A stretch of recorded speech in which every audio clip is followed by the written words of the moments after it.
Hey everybody, Greg Grando from the Pikes Peak Regional Building Department. In this video, we're going to be showing you a new feature that you'll see on the contractor dashboard when it comes to submitting splices. We think it's going to be helpful for both contractors and the design professional. In the past, once a project was permitted, any changes to those plans, also known as a splice, had to be submitted by the contractor. But now we've made it possible for a contractor to delegate that submittal work to a design professional one permit at a time, and that's really important.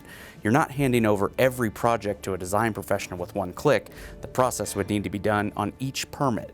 Let's take a look at how to do this on our test license. First, you'll want to log into your contractor dashboard. That's what you see here. Then, find the permit you would like to submit the splice for. For an example, I will just pick this top one. From here, instead of going to the Add Splice button like you normally would, you'll want to hit the new button right next to it, Delegate Splice. This will pull up the project info for that particular permit.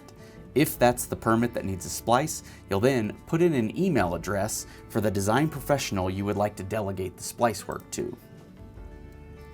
Check the conditions box that authorizes that design professional to do work on your behalf, and then click on the Add Design Professional Account button there at the bottom.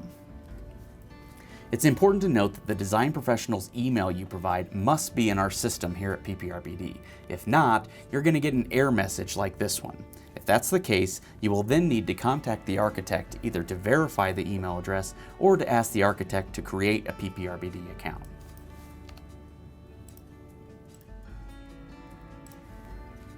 If the email address provided is in our system, you're going to get a green box at the top, and it will show up at the bottom in a list under Design Professional Accounts, like you see there.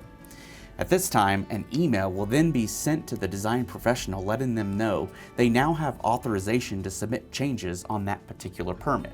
Here's an example of what that email will look like. Again, this is just an example. That email will include all of the information the design professional would need to submit a splice on behalf of the contractor.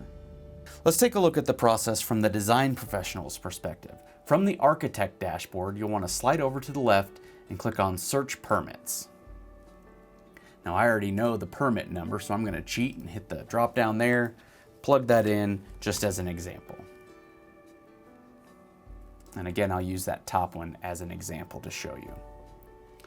From here, you can see the Add Splice button to the left. It's grayed out and you cannot click on it. That's because at this point, the architect or the design professional has not received authorization in order to submit the splice on behalf of the contractor. But once they actually give authorization to that design professional, you'll be able to go back to the architect's page, hit refresh, and then as you can see, the Add Splice button turns blue and you can click on it.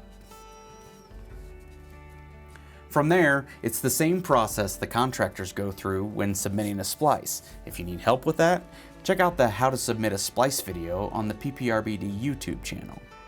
Delegating the work to a design professional is completely optional. If you, as a contractor, would rather do the splice yourself, you still can, but we wanted to provide this option for those who would rather have the design professional do it for them. Thanks for watching this video, and we hope this new option helps.